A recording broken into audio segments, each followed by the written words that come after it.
this place. I can feel God's mighty power and God's grace. I can hear the brush of angels' wings. I see glory on each face.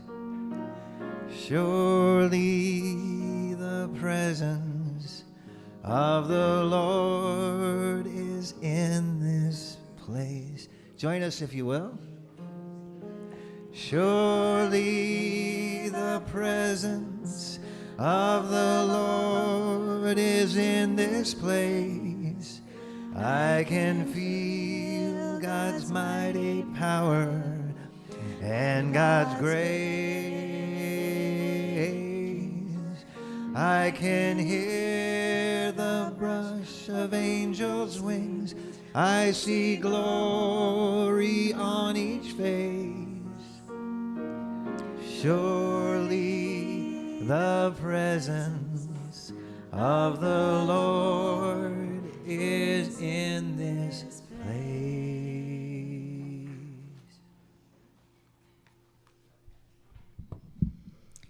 Good morning. Welcome to Sunday service at Everett Unity. Let's start with a reading from the Daily Word, Sunday, October 12th. It can be easy to look at others and see differences, the things that tend to keep us separate. We may even make judgments about their worthiness, but each person is so much more than their appearance, habits, and history. Today, we commit to treating others as we would want them to treat us, as the divine beings that they are. We will look beyond appearances, put aside any judgments, and open our hearts to others. We will treat all others as individuations of the divine and beloved members of the human family. As we do this, we feel differences and separation fall away. We behold our similarities and feel a new kind of kinship, one born of respect and acceptance. All people are one in God, and each is worthy of inclusion and belonging. Scripture today from Romans chapter 8, verse 16. It is that very Spirit bearing witness with our spirit that we are children of God. Steve's going to lead us in our opening song, song number 98 from your Wings of Song songbook. When you find that, stand as you are able and we'll sing together.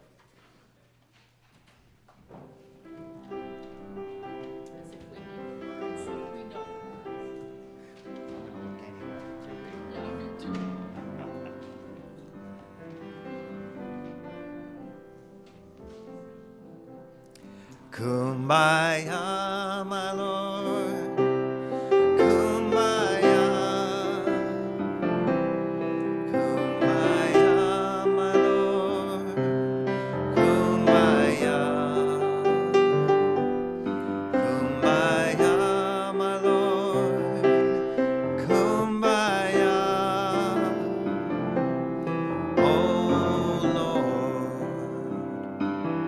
Kumbaya. Someone singing, Lord, Kumbaya. Someone singing, Lord, Kumbaya. Someone singing, Lord, Kumbaya. Oh Lord, Kumbaya. Someone's praying, Lord, Kumbaya. Someone's praying, Lord, Kumbaya. Someone's praying, Lord, Kumbaya. Oh Lord,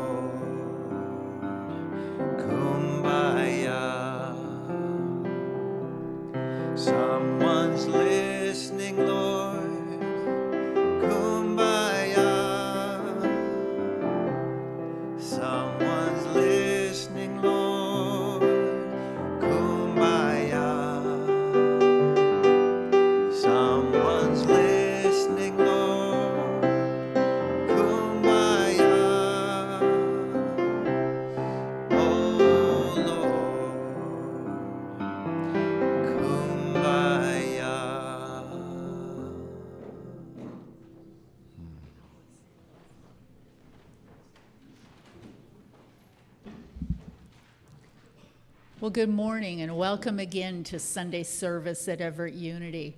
I'd like to introduce you to the people who greeted you when you came in today. You saw our ushers, Lonnie and Nancy. Our social hour is being hosted by Nadine and someone else.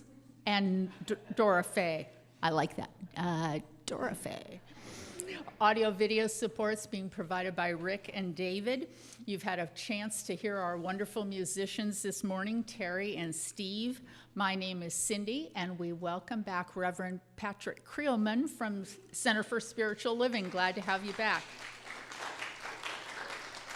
He has a whole other church he has to tend to, so we just get him in little bits and pieces. Glad to have you back. I'd like to remind you, if you brought your cell phone in, please turn that off so Patrick can lead us through a nice quiet meditation here in a moment. And I do have a few wonderful announcements to share with you. If you had a chance to look at your Friday email, you will see some great news coming to our community. We have a new member who is able to do an Alzheimer's caregiver support group for our community now. We're so excited to start that up. It has been something I have been visioning for us for a long time, and I'm thrilled. Luann Carter, will you just raise your hand so they can recognize your face? Luann is... Yeah. Luann currently facilitates a group over at the Carl Gibson Senior Center, and she'll be starting a once-a-month group here. It will be the first Thursday of the month, starting on November 6th from 3 to 5 p.m. in the afternoon. So if you or anyone you know, particularly people that you know out in the world who might benefit from some support like that, I would really encourage you to let them know and have them come and join us. And then we are doing our new member welcome next Sunday during the service. So if you got an email from me, it means you are new-ish. Some of you are older, but new-ish, and we're going to recognize all of you. It's going to be so much fun. We hope you can stay after for social hour. We have special social hour planned, and we'd love to recognize you. So all of you who have been around a long time, come and celebrate with all the new kids, okay? That'll be fun. And then down on the information table, you'll notice there's a sign-up sheet for the downtown trick-or-treating event. Everett Unity is going to have a table at the trick-or-treating event, and we're going to hand out candy and stickers and visit with our neighbors and get to know people. 2-hour shifts, you'll see when you get down there. You just have to probably wear a warm coat because it'll be the 25th, Saturday the 25th of October, so I'm sure it'll be as cold, if not colder, than it is today. Halloween costumes are optional, but fun. I mean, many people are going to be in Halloween costumes. For those of you who are costume people, perfect. So if you're able to, we're looking for 5 people who can sign up for 2-hour shifts, so that'd be great. We'd love to have you come join us. I wanted to give a shout out to Carrie. Just raise your hand, please, Carrie. As part of our Value Village fundraising donation, Carrie took all the 297 billion, 400 trillion books that got donated. And instead of donating them to Value Village, God bless them, they would have loved to have had them, but she took them all, a few boxes at a time, to Half Price Books.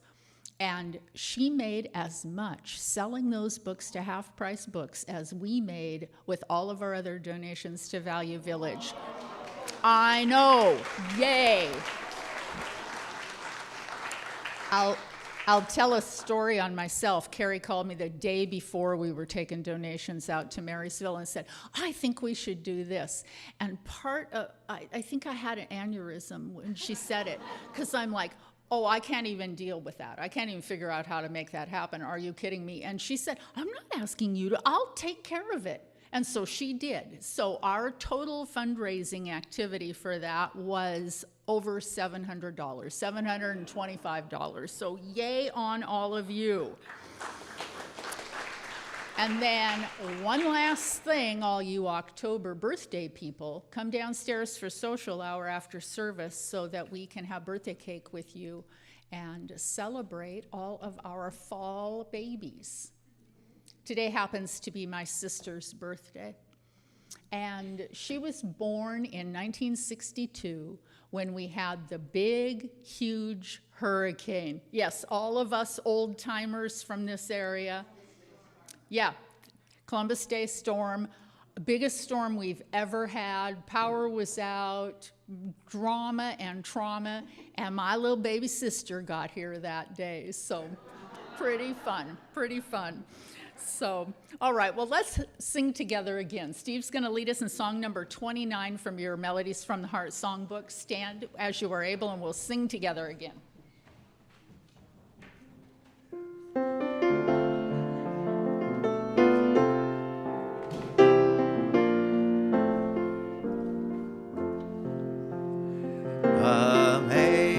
Amazing grace, how sweet the sound that saved a soul like me. I once was lost, but now am found. Was blind, but now I see. 'Twas grace that taught my heart to sing, and grace my fears relieved. How precious did that grace appear the hour I first believed. Praise God, praise God, praise God, praise God. Praise God, praise God, praise God. Praise God, praise God, praise God, praise God, praise God, praise God, praise God. Let's go back to the top. Amazing grace, how sweet the sound that saved a soul like me. I once was lost, but now am found. Was blind, but now I see.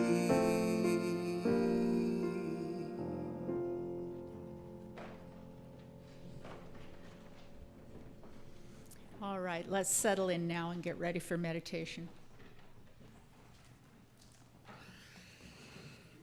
Good morning. But before we settle in, I invite you to take a look around the room. Take a look at someone you may know, you may not know, you may have seen, and just notice that these are the eyes of God looking back at you. Amazing grace. The eyes of God, right here, right now, as each other, as yourself, as a mirror, as a reflection. Take that in. And as you're ready, let's just lower our gaze, soften our eyes, relax our forehead.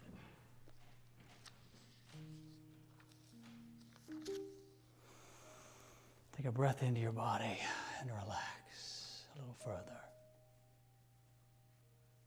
Take another breath. Inhale together and relax once more into the seat that you're on, the support that you feel. Allow yourself to relax into that. Your eyes soften, your forehead softens, your jaw comes unclenched, your shoulders relax just a little bit more. Allow yourself to arrive in this moment and just be as you are. Imperfectly perfect in this moment. Think about the words, the kingdom of heaven is within. You don't have to figure it out, but just hold those words in your mind. The kingdom is at heaven. The kingdom of heaven is within you. It's not far away. It's not a future life. It's not reserved for sainted people or fancy people or scholars or priests or anyone else or gurus. It's right here, right now, as near as your breath. It's right here, right now, in you, around you, and as you in this moment. Take a breath into your body, inhale, and relax gently.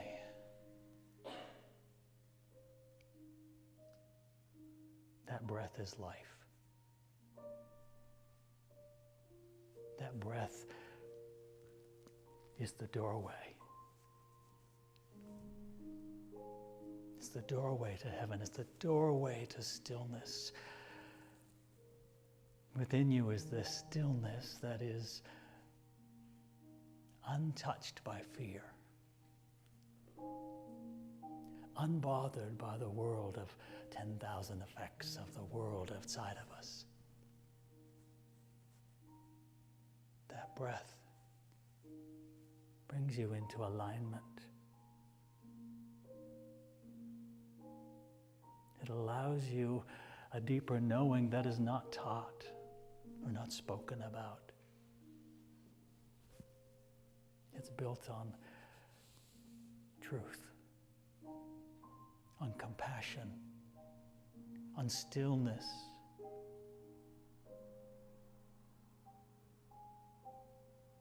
The idea of the kingdom that we talk about, it's really just the quiet and stillness within you that says, you are enough. Right here, right now, as you are, as if, as is. As if you were that chipped glass at the Value Village. It's just as it is. Period. The kingdom of heaven is your breath, sinking you into the self-awareness of your own divinity.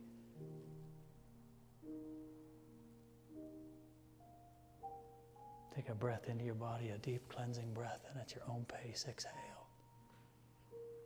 Exhale into the knowing. Exhale into the awareness.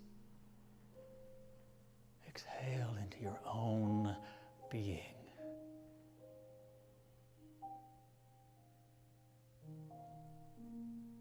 Let that sink in.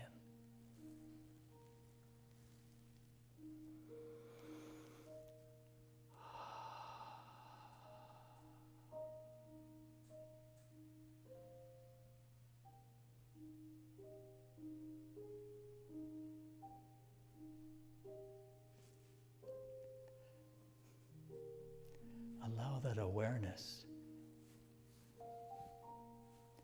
the most intimate comfort that you feel when you align yourself with truth. Allow that to expand beyond your own self and to your neighbor, to this community, to the greater community, to the country, and to the world at large until you feel the oneness, or at the very least, the expansion beyond yourself.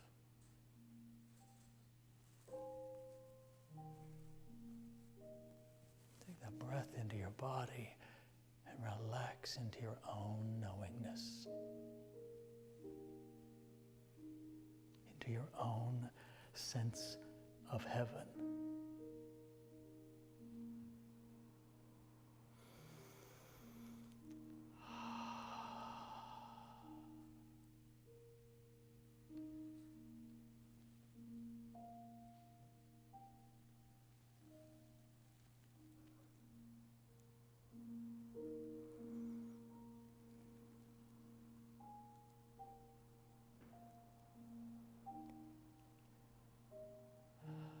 This peace, this awareness, it is your deepest reality, your most profound truth. It's the essence of who you are.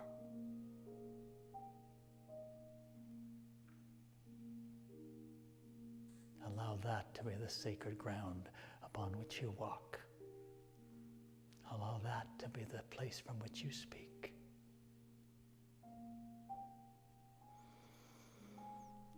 Allow that to be the place that maybe you smile. Maybe you extend your hand and offer yourselves to the world around you with confidence, with grace, with sureness, with courage, from the place of your own breath. Know yourself as love.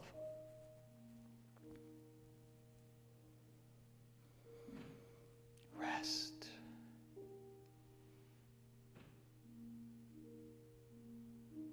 Rest in the comfort of your own knowing.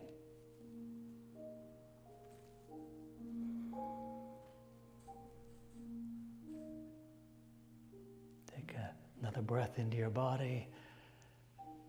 Exhale. And when you are ready, open your eyes again and bring yourself into the room around you. Take a look around. Maybe your eyes are seeing differently. Maybe you see yourself differently. Maybe the world is a little more different, a little more soft. This is the kingdom of heaven in human form in this moment. Namaste.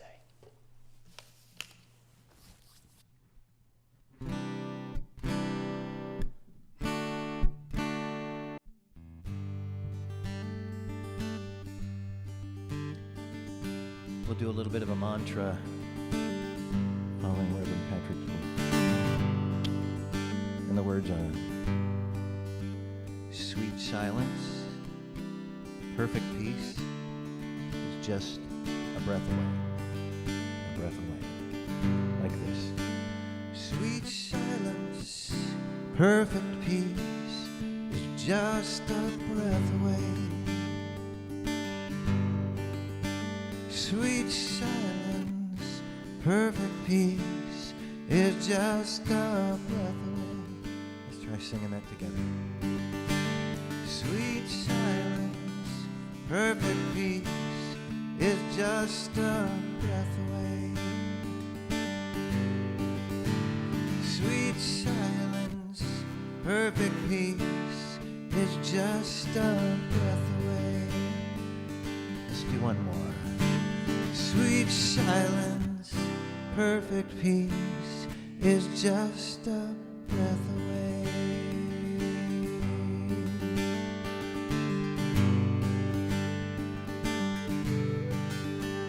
When I slow down into nothing just to be, through inner eyes, love is all I see. I listen for a whisper at a blissful pace. I find myself the time and space for grace.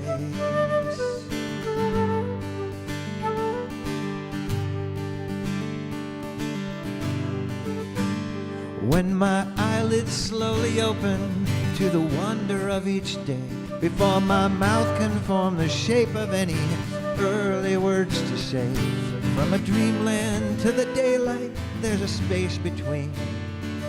I welcome in that hazy scene.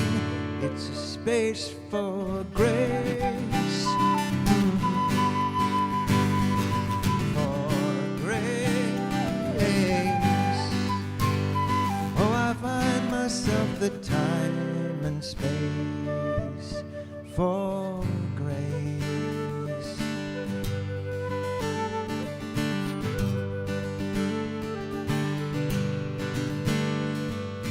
Days filled with distractions, hiding matters of the heart. A million-mile to-do list, only love knows where to start. Though my brightly colored life sometimes hides inside beneath these gray and rainy skies, but I see beautiful reminders when I care to look. When I turn off the TV, pull my nose out of the book, I can write a story filled with peace on every page. In every word and every space, it's a space for grace. For grace. Oh, I find myself the time and space. Sweet silence, perfect peace is just a breath away. Sweet silence, perfect peace is just a breath away. Sweet silence, perfect peace is just a breath away. Sweet silence, perfect peace is just a breath away.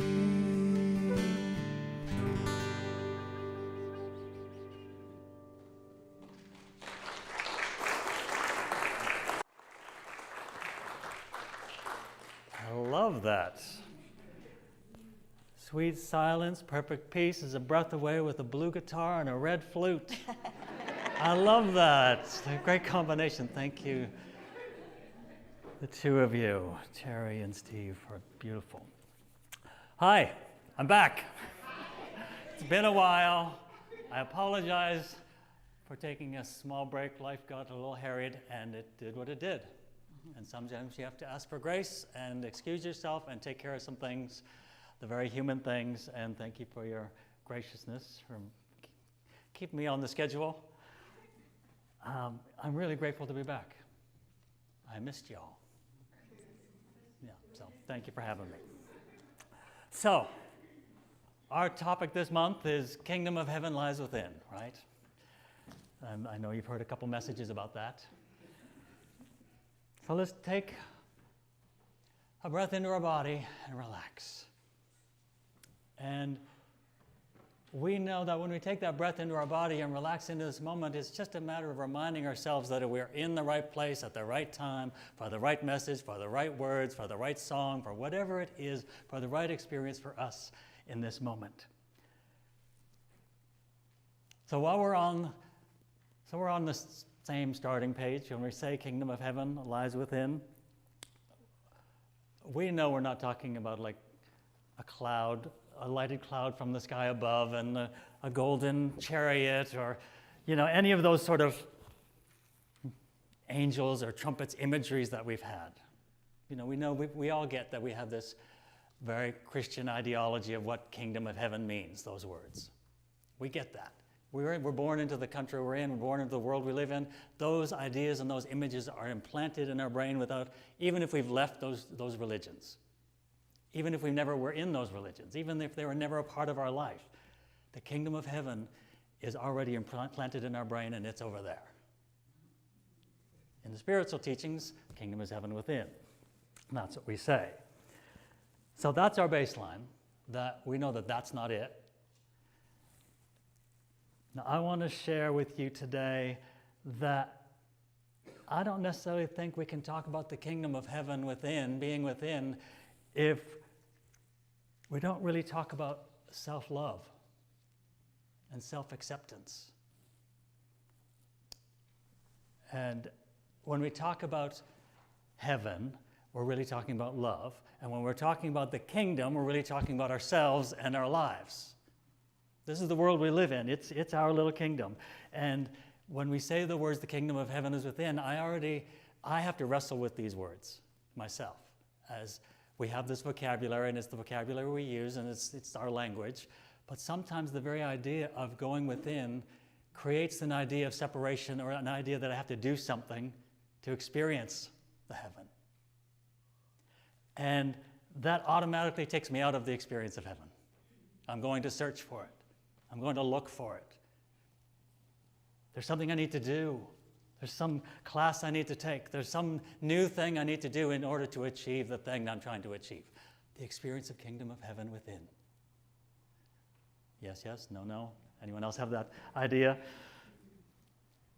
So what we're really talking about when we say the kingdom of heaven is within is the experience that I hope I, you, we can have at some point in our lives, the experience of the embodiment of divine love in human form.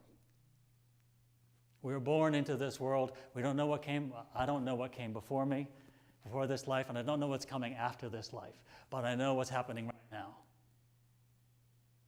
And I know that sometimes I feel the idea, this separation, and that feels like the words we use, living hell. And I've also known without question that I've experienced profound alignment, profound love. I know what, if we use the word heaven, I know what that feels like. It's fleeting, because we're human. So I'm not convinced that we can ever talk about the kingdom of heaven lying within if we don't really have a conversation about truly loving ourselves. Not in an egotistical way, but in a true sort of self-acceptance, self-love, as is, broken bits, wounded parts, the very human aspect of who we are. And I know that's what we do when we come to these communities and we go to yoga retreats, or we do all the things that we do in religious organizations and even art and sometimes sports and sometimes the stadiums. We're going there to experience this combustion of I'm free of myself and I'm having a global, a community experience. That's what they used to do when they danced around the fires and raised their voices to the heavens. All they're trying to do is to get back to the experience of feeling like one.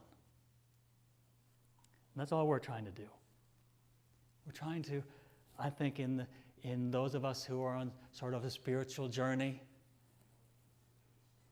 trying to catch a glimpse of what it feels like to know ourselves as one with God, and trying to hear a whisper of our own divine origins. Now, as I was working on this talk and thinking about this theme, you go through all the ideas, and you throw out most of them, and you come to one or two, and then you discover partway through, like, those are no good. And then you come to another one, it's like, well, that one sucks. And then, then out of the blue, when you're perhaps raking the leaves or doing the very human things, an idea comes to you. And this, I got a reminder in my brain of this book. And it's a book that I've read many times, and sometimes I just carry it around and put it in my bag as a little talisman to remind myself of what I experienced when I read it. But I don't ever read it. I've carried this book with me on lots of travels, and I've never read it, but every time I look at it, I get a little experience of what it was like to read it that first time. And this book is by Henry Nouwen, Catholic priest, philosopher, writer, and it's called The Life of the Beloved. And I wanted to read you a couple sections because It aligns with this idea of self-love, of self-acceptance, of heaven in the real world. So bear with me while I read a couple sections. Well, don't bear with me, but listen with joy. So he's writing from his Catholic priest perspective, and this book is about his conversations with an atheist, his friend of his, who isn't a believer. And they're just having conversations. And they wrote letters, and they had conversations, they had time together, and then Henry Nouwen wrote this book. And it starts off, "You are my son, the beloved. My favor rests in you." Matthew 3:16, Mark 1:10, Luke 3:21. "For many years I have read these words and even reflected upon them in sermons and lectures, but it is only since our talks in New York that they have taken on a meaning far beyond the boundaries of my own tradition. Our many conversations led me to the inner conviction that the words, 'You are my beloved,' revealed the most intimate truth about all human beings, whether they belong to a particular tradition or not. All I want to say to you is you are the beloved. And all I hope is that you can hear these words as spoken to you with the tenderness and force that love can hold. My only desire is to make these words reverberate at every corner of your being. You are the beloved. The greatest gift my friendship can give to you is the gift of your belovedness. I can give that gift only so far as I have claimed it for myself." Isn't that what friendship is all about? Giving to each other the gift of our belovedness. You are beloved, and you are my favor, and on you my favor rests. It certainly is not easy to hear this voice in a world where the voices also shout, "You are no good." When they also shout, "You are ugly, you are worthless, you are despicable, you are nobody," unless you can demonstrate the opposite. You have to prove your love.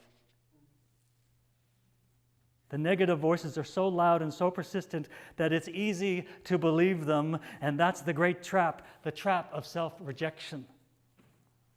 Self-rejection is the greatest enemy of the spiritual life because it contradicts the sacred voice that calls us the beloved.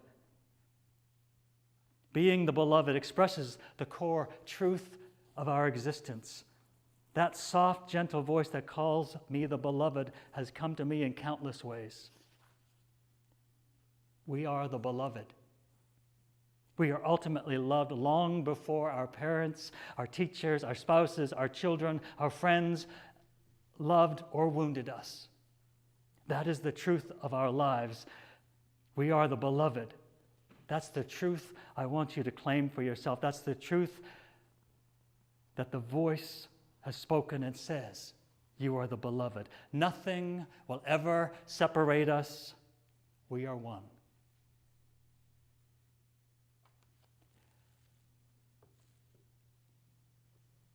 Take a breath. You are the beloved because you are here.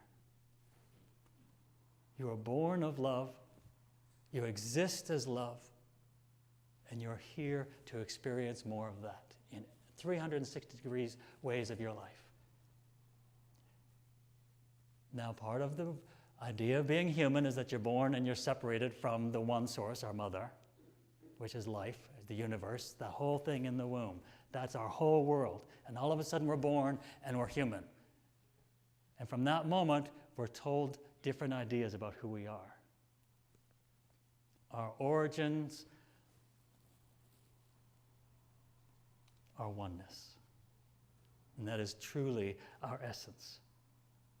And there's nothing that you need to do. There's nothing you need to go, no place you need to go. The greatest thing we can do is just to be and open ourselves to the awareness that we are that which thou art. Charles Fillmore says the kingdom of heaven is a state of consciousness which the soul and body are in harmony with the divine mind. I'm sure many of you have heard a version of that. Heaven's not a reward, it's a realization, and it's personal. It's not my version of it for you, it's your version of it for you. In Buddha's teaching, we say if it's not personal, then it's not for you. If the words I'm saying are not true to you, then it's not true for you. It's not true for you until it resonates and you take it in and you memorize it and you know it and you feel, that is the truth to me. Or it's not. Heaven is individualized, it's personalized, and it's yours to define for yourself. Not what I say, not what anyone else says. Period. He also says, the kingdom of heaven is I love this. I'm a Capricorn with a Virgo and Sagittarius, so I like order. The kingdom of heaven is a perfect pattern of God's order. A harmonious, balanced, divine system that already exists in every human. We get out of order. And a lot of our work comes to us so that we can just get into order. And not order like everything has to be in its little box and stored somewhere, but just order and alignment. That we can really stand there and listen and speak from a place of authentic knowingness. In the Gospel of Luke, Jesus says this, neither shall they say, lo here or lo there, behold, the kingdom of heaven is within you. It's not over there, it's not over here, it's right where you're standing. Now, when he said that, that was going against a little bit of the order at the time. So he was quite a revolutionary. And that was either the greatest truth or the greatest scam ever told. I think it's the greatest truth. It shows up in many different faith traditions and many different cultures. And it shows up when we take the words out of our head, take the vocabulary out, and we take the idea of church, take the idea of community, all of those things away, and just allow ourselves to be at peace. That truth comes to us. It's in nature, it's all around us. So there's this guy that walks into his own house, and he's distressed. He's freaking out. So he starts frantically looking. He's on his knees and hands and looking for something that he lost. And he's looking under this bright light. And his friend comes over and says, what are you doing? He says, I lost my keys. I'm looking for them, the man replies. And the friend says, where did you lose them? And the man says, in the bedroom. And his friend says, why are you looking in this room? Why are you looking in the living room? He says, the light is brighter over here. Yeah, but you're in the wrong room. Yeah, but the light is better over here. And at least I can have a brighter light to look where I know they're not going to be. Anyone else do that? We like to look where it's comfortable. We like to look where someone else directs us. We like to be distracted by the pretty new iPhone or the new person that's speaking or the book that says these are the 7 secrets to the greater life. This is the trick to abundance. This is going to be the answer for you. It's over here under the bright light. It might be, but it also may be in the dark corner where you left the thing in the first place.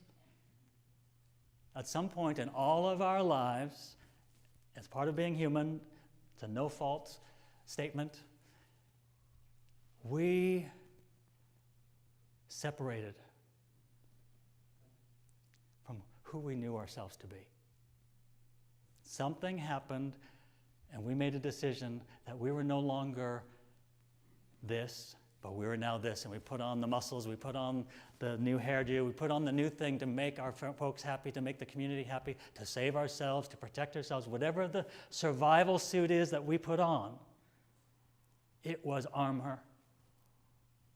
And a lot of times it wasn't the truth of who we are, but it's who we believed ourselves to be, because someone else said, this is who you are. And if you do this, I will approve of you.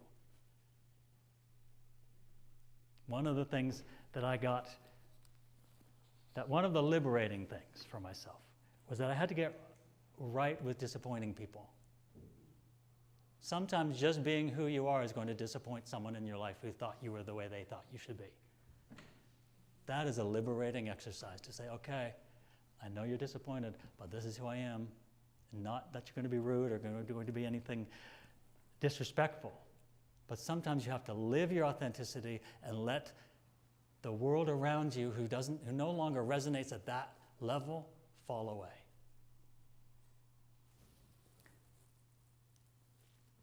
There was a friend of ours at our center. I've got a couple people from CSL here. And Beverly, when I came to the center, she was our music director, and she would often say, like, we were looking for something was lost, and she would say, "There's nothing lost in the mind of God." And I'm like, yeah, but I can't find the keys. She says, there's nothing lost in the mind of God, so you find that. And what that does, it loosens you up. I know where I need to look. It's over here. Well, it might not be, but stay open to the greater wisdom that's available to all of us. Stay open to the ideas, the greater ideas for your life that might come, the greater ideas of your experience of love that might be there than what you think it should be. Stay open to the idea that nothing is lost in the mind of God. And that means we're never lost either. You're never lost in the love of God, in the spirit of the universe, in the source. There is nothing lost. You were never lost. You were never separate from source.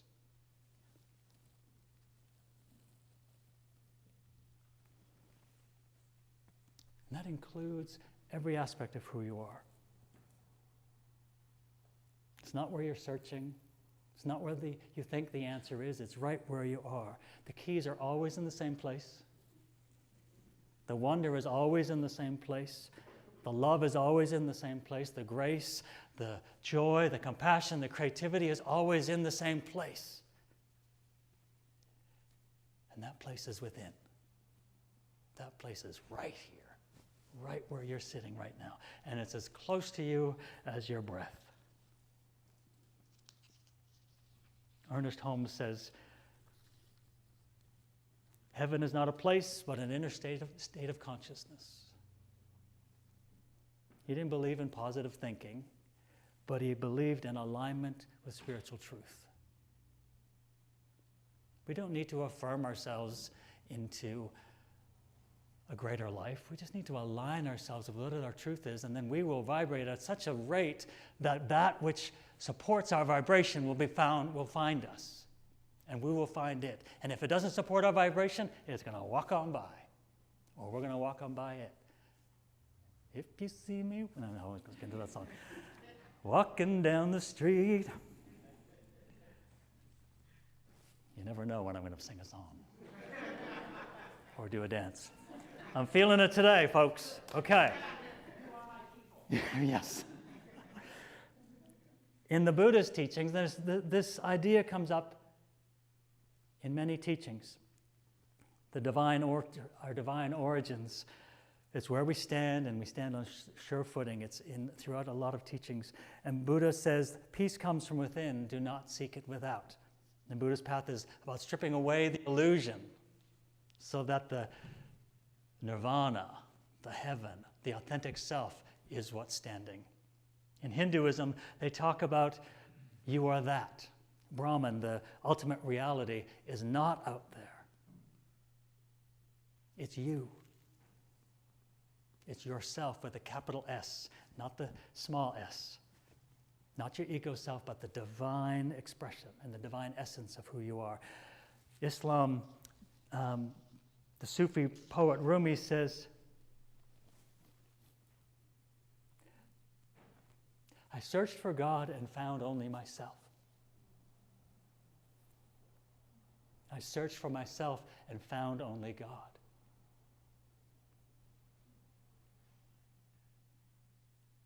And while he was a poet, he wasn't speaking metaphorically. He meant it literally. The divine lives in your heart. You are the beloved.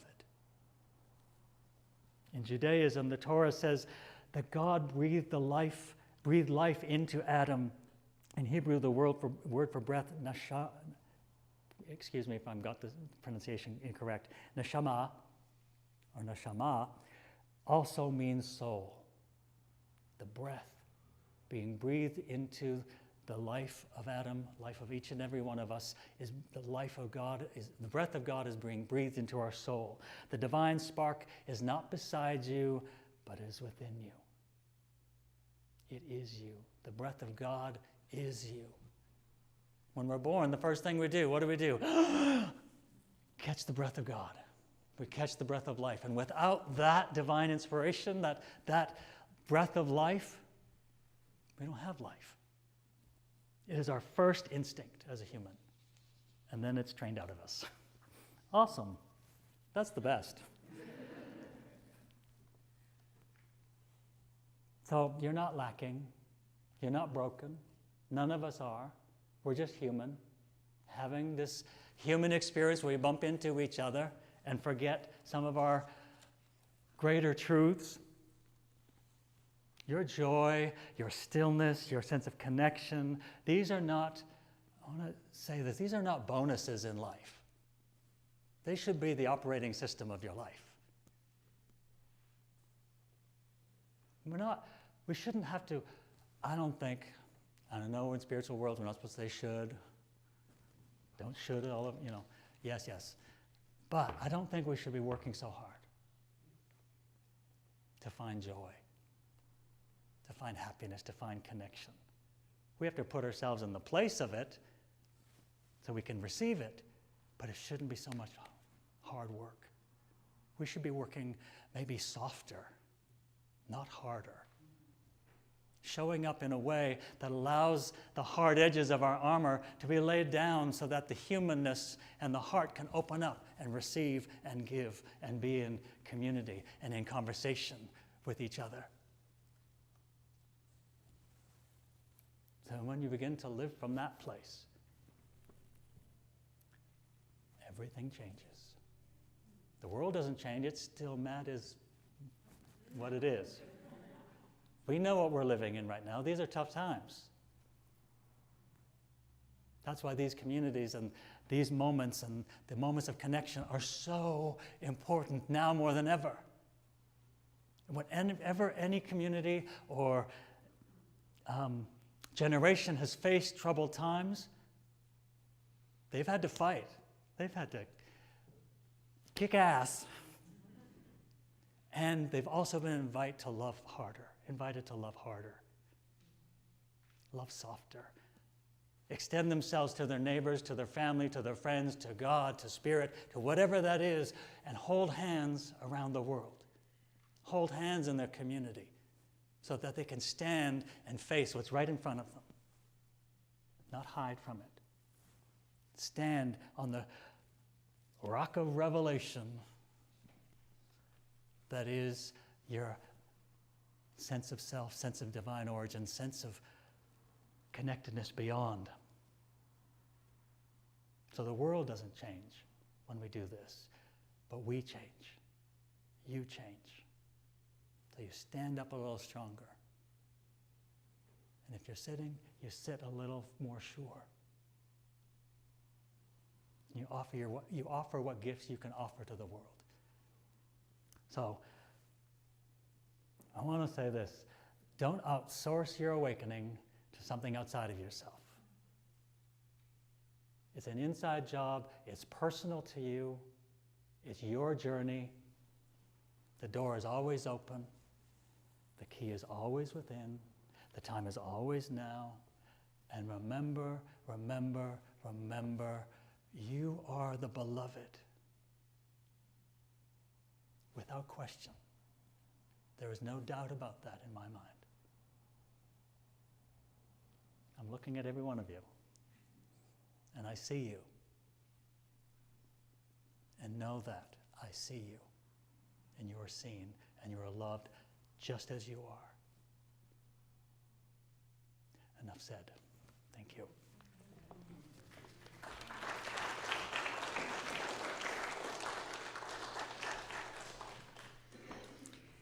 Thank you so much, Patrick, and thank you for the opening. I've been thinking about this every single week. You may notice I mention in the email, we encourage you to attend Sunday service in person, because there is something that happens in this room when we are here together that you cannot get on a live stream computer. You can't get it on the recording 5 hours later. In this room is where the literal magic happens. It's where the change happens. And I think, sometimes you wake up in the morning and think, oh my gosh, I'm tired, I feel horrible, I got nothing to offer, I don't want to go. Well, that's when you need us, right? You need to come here and get that infusion of energy and be uplifted. And when you get up and you're filled with the song and the dance like Patrick has, then we need you. We need you to bring that energy here. So I love that reminder that when we are here together, that's where you can see everyone's true spirit shine. Lovely. Thank you, Patrick. Thank you so much. All right, let's sing together again. Speaking of singing and dancing, song number 32 from our Melodies from the Heart songbook. All right. Terry and Cindy and I were talking this morning about how we get all this music and inspiration and message and whatever it is that we get when we're together. And being a good Capricorn myself, I love a process like, okay, so what do I do with that now, right? When I leave, when I go out the doors, drive down the road, how do I let love lead? And I think a song in your heart like this one is probably a good one to hum, or any that you choose. So let's sing This Little Light. Yeah, it's like a mantra, sure.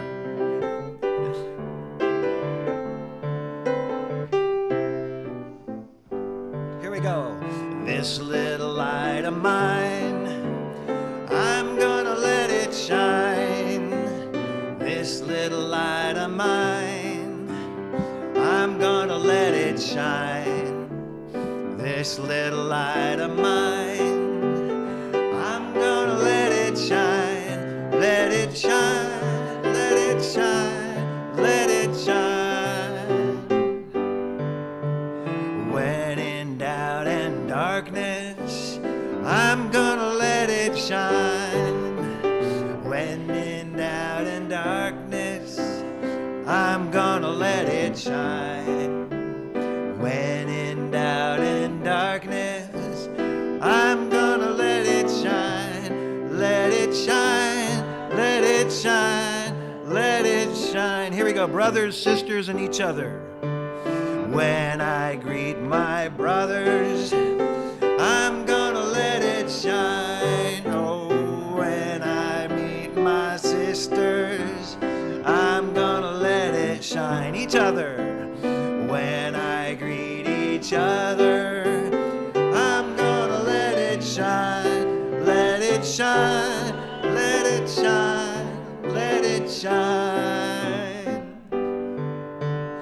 When I need an answer, I'm gonna let it shine. When I need an answer, I'm gonna let it shine. Yeah. When I need an answer, I'm gonna let it shine. Let it shine, let it shine, let it shine. In all my daily living, I'm gonna let it shine. All my daily living, I'm gonna let it shine. In all my daily living, I'm gonna let it shine. Let it shine, let it shine, let it shine. Take it up to the top. We don't have another time, do it now. This little light of mine, I'm gonna let it shine. Yes, this little light of mine, I'm gonna let it shine. This little light of mine, I'm gonna let it shine. Let it shine, let it shine, let it shine, let it shine, let it shine, let it shine, let it shine, let it shine. One more time. let it shine, let it shine, let it shine. And you know what Rick would say? Oh yeah.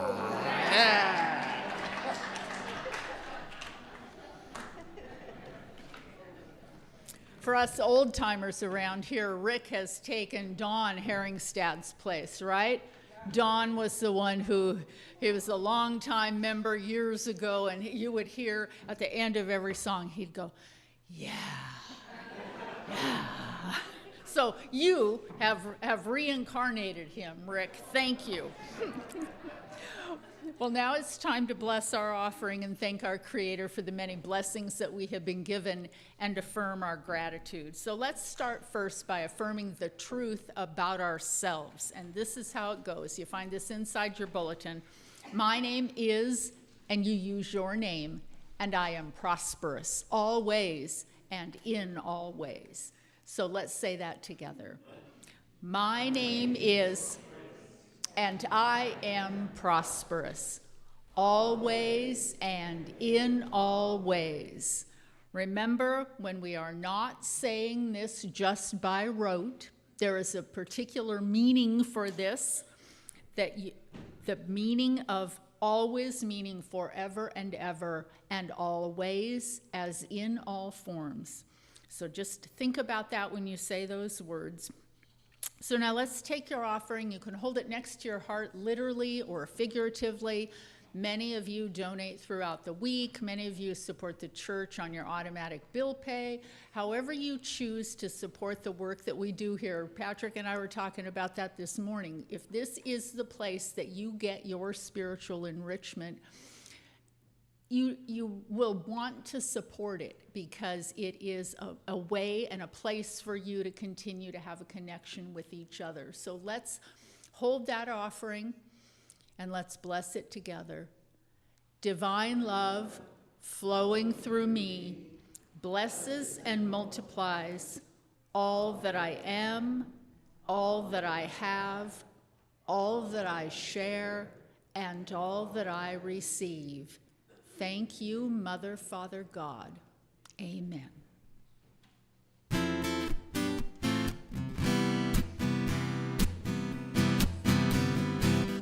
Am I God or is God in me? Am I the love or does it flow through me? Am I the waves or an arm of the world? Ah, their beauty as they crest and curl. Am I the voices and harmony, the look of love, or your powerful beauty? Fingers on frets and the notes sustained. The ivory's pressed, only love remains. Am I all these things? Or maybe so much more. For years and years I've come to explore. It all comes down. In the end you'll see, to the love in you, the love in me.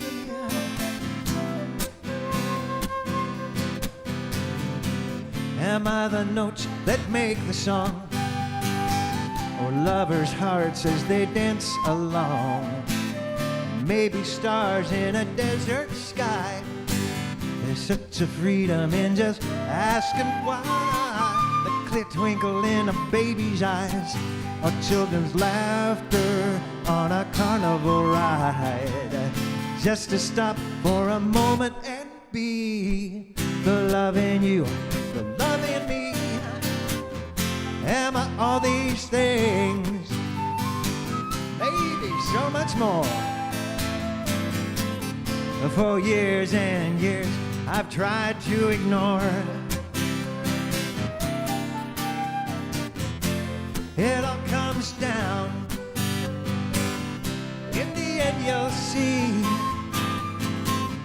to the love in you, the love in me. It all comes down. In the end you'll see, to the love in you. Oh, the love in you, the love in me.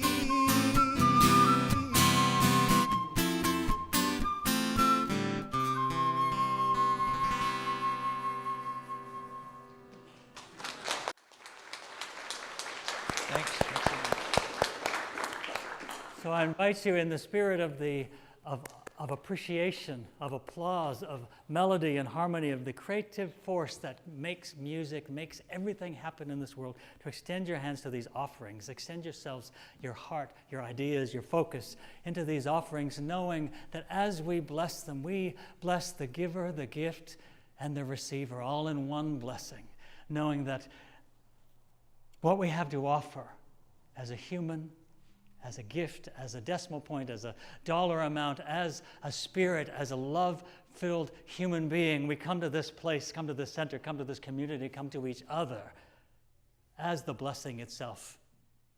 We know that this continues in the law of reciprocity, continues in the law of circulation, and continues in the law of blessing and love and belovedness, the very nature of the divine showing up as these gifts, as this center, as this community. We know that this focused energy allows itself to expand tenfold to support this community, to support the world beyond these four walls and beyond this campus and into the community at large.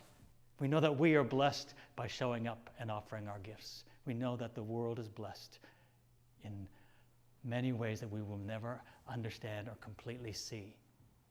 But we are in the action of blessing. We are in the action of receiving. We are in the action of giving. And that in itself is a divine equation, and we're grateful to be a part of it. And with that, we know that this center is blessed in this moment. And with a grateful heart, we say thank you. Say it out loud. We say thank you. Thank you. We say thank you again. Thank you. We say thank you again. Thank you. And we say, and so it is. Well, thank you, Patrick, for a wonderful Sunday, and thank all of you for coming and joining us. If you have time, come on downstairs and let's celebrate our October birthdays. If you have a birthday in October, raise your hand. Oh, Lee. Oh, and Pam. All right. Well, you guys are going to have to eat a lot of cake then. Awesome. You remember what I said, most birthdays happen in September, so I'm sorry, you guys just barely missed it. All right, our kids are coming in. Let's circle around the room. I think we can make the outside edges, so circle around, join hands, we'll say our prayer of protection and sing our peace song.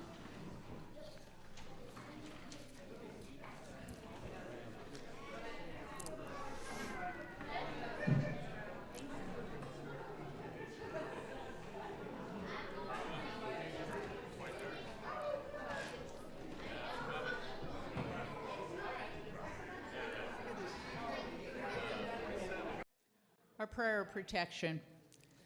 The light of God surrounds us. The love of God enfolds us. The power of God protects us. And the presence of God watches over us.